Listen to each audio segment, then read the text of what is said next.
She was my entire world. When people asked how we made it work for so long, I'd always laugh and say, we grew up together. And it was true. From awkward teenagers sneaking kisses behind the gym, to struggling young parents at 17, to navigating adult life with all its pressure and pain, we went through it all side by side. But growing up together doesn't mean growing together. I didn't realize that until much later. Looking back, the cracks were always there. Small at first, almost invisible. Disagreements that turned into arguments. Resentment left to rot. Nights spent in the same bed but feeling miles apart. We fought over everything and nothing. How to parent, how to spend money, what love looked like. But no matter what, I always thought love was enough. She stayed. I stayed. That meant something, right? We had our first daughter at 17, and it was hard. God, it was hard. While everyone else was partying and figuring themselves out, we were figuring out how to keep a tiny human alive. Diapers, formula, late nights. I worked 2 jobs sometimes. She stayed home and did the hardest job of all, raising our baby. It bonded us in a way that's hard to explain. And yet it also aged us. We skipped over those wild, selfish years. We became serious too fast. When we hit our 20s, I proposed. We didn't rush into a wedding though. Life got in the way. Bills, grief, jobs, losing parents, raising a daughter, one thing after another. But we always promised each other we'd do the wedding one day. The right way. The dream version. That day finally came 4 years ago. I still remember the way she looked walking down the aisle. Like she was made of light. She had just found out she was pregnant with our second daughter. We had been trying for years and it finally happened. It felt like a divine moment, like the universe had finally aligned in our favor. I was on top of the world. In my head, that was the beginning of the golden chapter. The one where things finally click and life just gets better. But what I didn't know, what I couldn't see, was that for her, it was something else entirely. She was happy, but she was also drowning. I didn't see it. I was too busy basking in my own joy. The idea of finally making it. A wife. 2 daughters. A home. It was everything I thought we wanted. But I failed to see the emotional toll it had taken on her. She had carried us for so long, emotionally and mentally, and she was tired. There were signs. I can admit that now. She'd talk to her friends more than she talked to me. She'd say she felt alone even when I was sitting right next to her. She would cry sometimes without knowing why. I always thought she's just stressed. I told myself it'll pass, but it didn't pass. And the worst part is she tried. She tried to reach me. She tried to explain what she needed, but I didn't hear her. Not really. I listened with the intent to respond, not to understand. I thought I was doing my job by working, by paying the bills, by taking care of the baby when I got home. I thought that was love. That was enough. It wasn't. She needed me emotionally. And I didn't know how to be that person. I was raised without a father and with a mother who only gave me what I needed to survive. I never learned how to be soft, vulnerable. I was scared of emotion, scared to show weakness. So I stayed distant, and she stayed lonely. Still, through all of that, we had each other. And we had our best friend. Yeah, him. He had been in our lives forever. Since middle school. He and my wife actually dated for a few months in 6th grade. Just kids, really. They broke up and remained friends, and I eventually joined that friendship circle. He was there for everything: prom, graduations, birthdays. He was in the delivery room when our first daughter was born. He was the one who drove us to the hospital when her water broke. He was always around. Over time, he became like a brother to me. Reliable, funny, loyal, or so I thought. He was the best man at our wedding. Gave the kind of speech that made everyone laugh and cry at the same time. People said we were lucky to have a friend like him. And honestly, I agreed. Anytime I needed help fixing something, he was there. If I had to work late, he'd pick up our daughter from school. He was even close with her, called her uncle. I trusted him more than anyone outside of my marriage. But trust, that's the thing about trust. It's not tested when everything's good. It's tested when you're not looking. When you're vulnerable. When you think the people closest to you could never cross a line. I didn't know that while I was focusing on building a life for us, someone else was laying the foundation for something else entirely. It all started with a question. A small, seemingly harmless question she asked him one day while venting about me. What do you think it would have been like if you and I had ended up together? And that one question changed everything. She asked him that question in a moment of exhaustion. She was venting. I wasn't being the partner she needed, I can admit that. But instead of coming to me, instead of saying, I'm done, she looked into her past for comfort. And he was there, waiting. What do you think it would have been like if you and I had ended up together? She probably meant it casually. Or maybe she didn't. Maybe deep down she had always wondered. Maybe some part of her never fully closed the door on him. Whatever the case, his answer opened a wound I didn't even know existed. He told her that she was the one who got away, that he had always loved her, that watching her build a life with me, his best friend, was like dying a little every day. He told her he wished it had been him she walked down the aisle to, that it had always should have been him. And that's when everything shifted. She told me all of this later after I found out. She said that was the moment she looked at him differently, that she realized he wasn't just a friend, he was someone who had been waiting. Someone who had always been there, quietly watching, quietly hoping. And he knew everything. He knew every fight we'd had, every insecurity I had, every single thing she wished I would say or do. She gave him a roadmap. Every time she vented to him about me, it became ammo. A way in. He didn't have to guess how to be what she wanted, she told him. And I let that happen. I encouraged their closeness. I trusted them both. I had no idea I was handing my marriage over piece by piece. It didn't happen overnight. It was slow, intentional. At first, it was emotional. The long talks, the laughter, the shared secrets, the kind of connection I should have been nurturing but didn't know how. Then came the job. She wanted to work again after the baby. We needed the money, we were outgrowing our home with a second child now. And I had a connection through work that opened up a spot on a contracting crew. Originally, the job was offered to me, but I passed. I was on a different career path. I even told the guy hiring, you should meet my best friend. He's solid. So I introduced him to the guy, helped him get the job. And then later, he helped her get hired too. The job required travel. She'd be out of town, sometimes for a week at a time. But I wasn't worried. Why would I be? She was with someone I trusted. My best friend. Plus, one of my female cousins joined the crew too. I felt secure. Naive, but secure. I thought the distance might help. Maybe time apart would make her realize what she missed at home. Maybe working would give her fulfillment and independence again. I thought I was supporting her. But while I was home, working and caring for our girls, they were out there falling in love. Or maybe they already had. Maybe the trips just gave them the freedom to act on it. I'll never forget the night I found out. It was 3 a.m. I was asleep when my phone rang. It was his girlfriend. They had been together a while too, though not as long as us. She sounded shaky, scared. Said she couldn't sleep. That something didn't feel right. That she had seen messages on his phone between him and my wife. I asked what kind of messages. She hesitated. Then she said it looks like they're sleeping together. My heart dropped. I told her to send them to me. I opened the screenshots with trembling hands. But when I read them, they felt vague. Flirty, yes. Too flirty. But nothing explicit.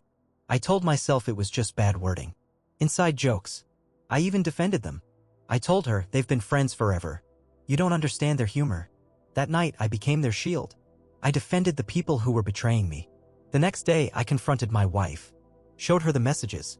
She didn't even flinch. She was calm. Like she had prepared for this. She said, you really think I'd be attracted to him like that? I believed her. God help me, I believed her. But something inside me wouldn't rest. My instincts, dormant for so long, finally woke up. And they screamed at me that something wasn't right. So I waited for my chance. One night, she went out with her friends, including him. I stayed home with the kids. And I remembered that her work iPad was synced to her phone.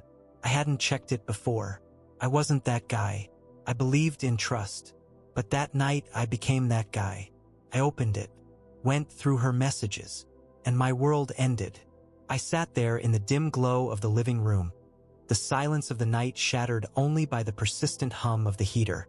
My hand trembled as I scrolled through her work iPad.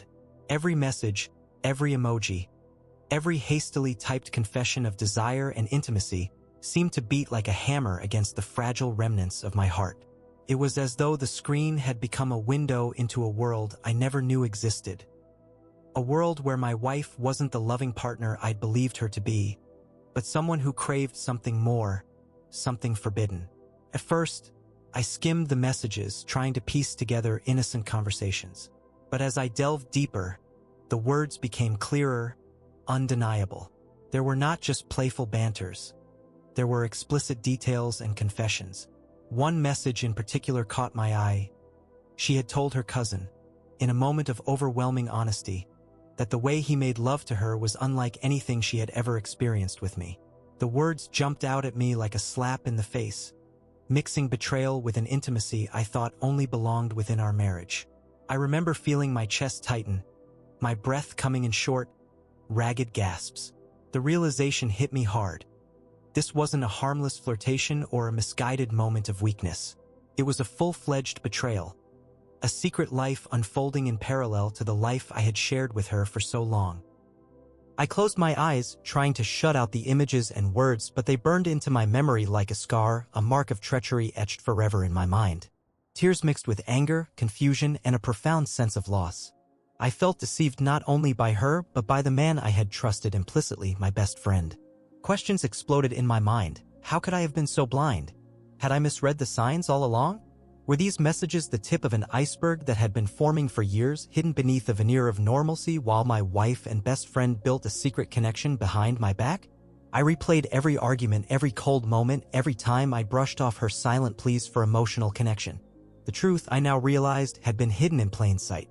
The long hours she spent texting him, the subtle glances she once hesitated to meet when he was around, all of it came together into a mosaic of betrayal. I remember times when I tried to console her, thinking she was just exhausted or overwhelmed. Now, it all made a perverse kind of sense. My phone lay beside me, its screen dark now, as if mocking my inability to control the chaos unfolding in my mind. I felt paralyzed, caught in a maelstrom of emotions that I couldn't begin to sort out. There was a part of me that longed to scream, to unleash every bit of pent-up resentment and anguish. But another part of me was numb, too stunned to react, too numb to even feel.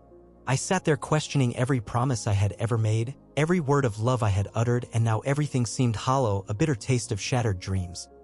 What hurt the most was not just the physical act of betrayal, but the emotional betrayal, how she had allowed someone who had been so close to our lives to see and understand her in ways I never could. I wondered if those moments of vulnerability that I once brushed off as mere mood swings had been a silent cry for something more. Had she been reaching out for a kind of affection, a validation I was never able to give her? And even if I had known, would I have been able to change anything? The thought tormented me, intensifying the sting of the betrayal.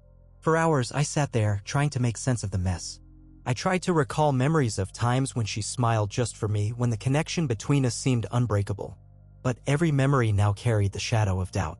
I questioned whether I had been an unwilling bystander to her growing emotional distance or an active participant in our mutual breakdown. Could I have done more to notice the signs? Could I have done more to keep her from drifting away?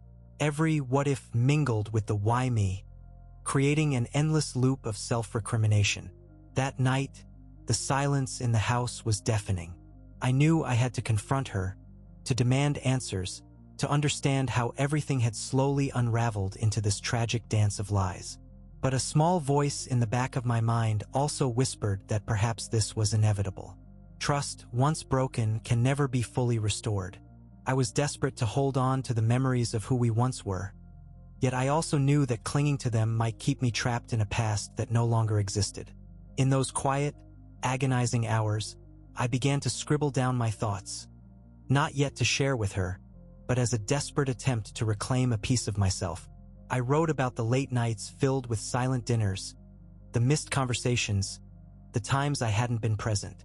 Each word was a stab, an admission of my own faults. I had been emotionally immature, incapable of giving her the comfort she desperately needed. I acknowledged my failures, and in that raw honesty, I wondered if forgiveness was even possible. This wasn't just about infidelity.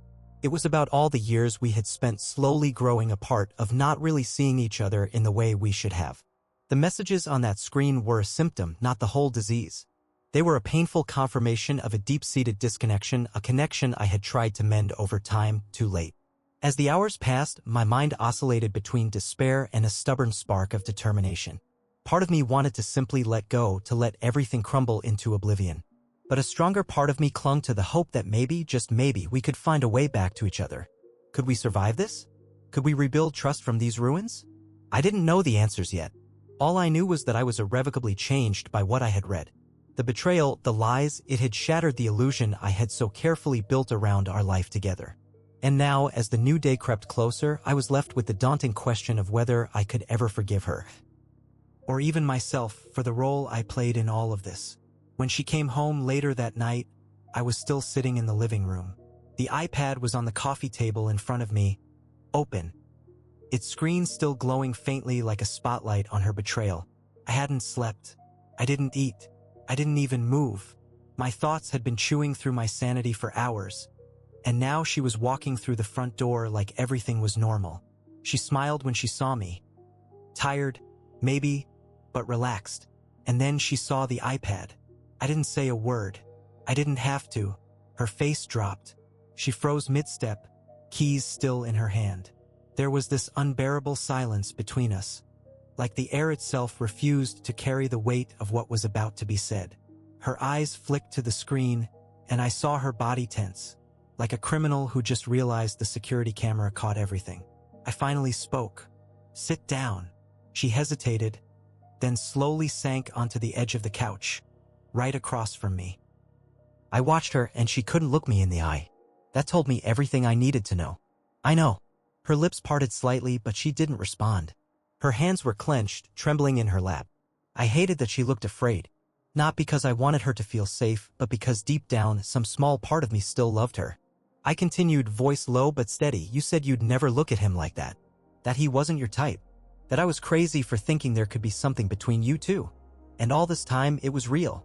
It happened. You let it happen." Still, she didn't speak, just stared at the floor like a child waiting to be scolded. I leaned forward, my elbows on my knees. "How long?" A pause. Then finally, in a voice so soft I almost didn't catch it. "Almost a year." It felt like I had been punched in the stomach. I sat back and laughed, but it wasn't real laughter. It was bitter, broken. A whole year. While I was working, raising our kids, planning our future, you were FING my best friend.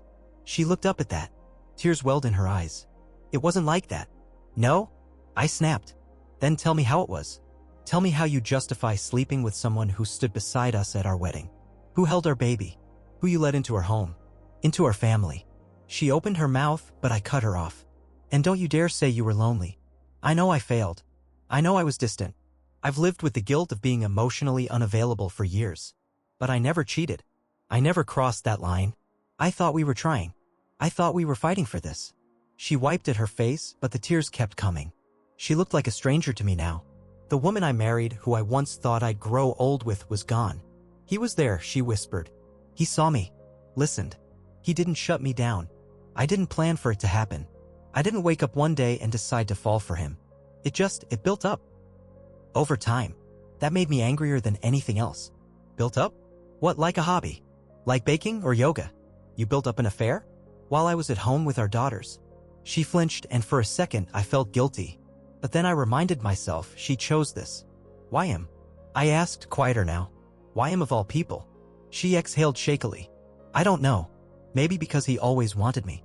Maybe because I felt like, if someone could want me that much after all these years, maybe I wasn't invisible. Maybe I mattered." And there it was. She wasn't trying to hurt me. She was trying to feel something. To reclaim something in herself I had let fade. And the worst part? I understood. I hated how much I understood. I buried my face in my hands, my anger dissolving into devastation. "Why didn't you leave me if you were that unhappy? Why lie to me every day? Why act like we were building something real?" "I didn't want to break our family," she said, crying. "I thought I could make it stop. That I could snap out of it. But the more time we spent apart, the easier it became to escape into that world." I stood up. I couldn't sit anymore. My hands shook. My vision blurred.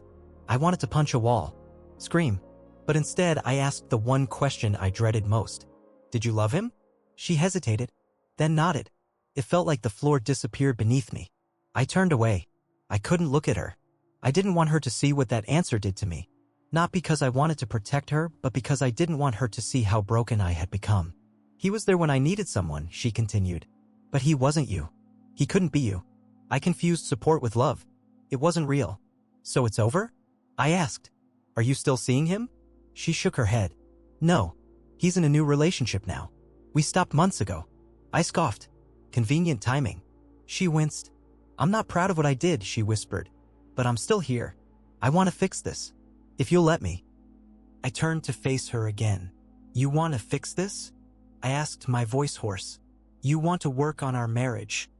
After destroying every ounce of trust one had in you? She nodded slowly. Yes, if you'll have me. I know I don't deserve forgiveness, but I'm willing to fight for us if you are. And the thing is, I didn't know what to say. I didn't know what I wanted. I still loved her. That was the most messed up part of it all. Despite everything, part of me still wanted her, wanted the life we built, wanted my family whole. But at what cost? In the weeks that followed, we existed in a strange, fragile space between collapse and recovery. Some days, it felt like we were rebuilding, talking more, crying together, holding each other at night, not because we felt close, but because we were both afraid of what would happen if we let go. Other days, it felt like I was sleeping beside a stranger who had once loved me and then chosen someone else when I was too broken to realize I was losing her. There was no guidebook for this. No roadmap for how to navigate infidelity when the betrayal came not only from your spouse, but from your best friend. I didn't talk to anyone about it. I couldn't. Not my family, not my coworkers. I didn't want to destroy her reputation, and I didn't want to answer the questions I knew would follow. Why are you still with her? How can you forgive that? Are you really that weak? But I wasn't weak. I was just human. And complicated. And torn. She tried. I'll give her that. She answered my questions even when they were cruel. She stayed when I pushed her away. She let me break down in front of her, sobbing, punching the couch cushions, falling apart, and she didn't run. For once, she held me. Not as the man she betrayed, but as the broken boy I had always been underneath. The boy who never learned how to be loved right. I started therapy. So did she. Separately at first. Then eventually together. We talked about everything, our trauma, our childhoods, the emotional baggage we brought into the relationship. For the first time in years, we spoke without shouting. We listened. And I realized something painful. This affair, as devastating as it was, had exposed the deep rot underneath our marriage. A rot we'd ignored for years. The betrayal didn't start the downfall, it revealed it. There were moments, brief flashes, where I remembered why I fell in love with her. Her laughter when our youngest tried to sing along to Disney songs. The way she wiped our daughter's mouth with the corner of her sleeve without thinking. The way she cried when I shared a childhood memory I had never told anyone else. But even in those moments, the wound remained. There was no escaping what happened. I would never be the same man again. And neither would she. He never reached out. Not once. Not even after I confronted her. He disappeared completely from our lives. No apology. No explanation. And maybe that was his final act of betrayal, the cowardice to vanish instead of facing what he did. Sometimes I wonder if he ever really was my friend, or if he had been waiting all along. Watching. Hoping I would fail so he could step in. That thought still haunts me. As for her, she told me months later that she had confused emotional safety with romantic love. That he made her feel seen in a way I hadn't, but not because he was better, because he was temporary. He wasn't burdened with the years, the struggles, the reality of raising kids and dealing with grief and bills. He got her best when I had her worst. It was never a fair fight. And when she saw him in a real relationship again, when he stopped returning her messages, she realized it had all been a fantasy. A temporary fix for a long-term ache. I don't hate her. I want to. But I don't. I understand her now better than I ever have. And I think, in a way, she understands me too. We were just two broken people trying to build something whole. And along the way, we forgot that love needs more than history. It needs effort, intimacy, honesty, vulnerability. We skipped those lessons because we had kids so young. We never had the foundation we thought we did. We're still together. Not because we forgave and forgot, but because we forgave and remembered. Because we were willing to look at the wreckage and ask, is there anything worth saving? Some days I still get flashes of pain. A certain song, a smell, a quiet night. It all brings it back. But we talk through it now. I don't bury it. She doesn't run from it. We face it. Together. Maybe that's what healing really looks like. It's not forgetting. It's not pretending it didn't happen. It's standing in the ruins of what used to be and deciding together to build something new.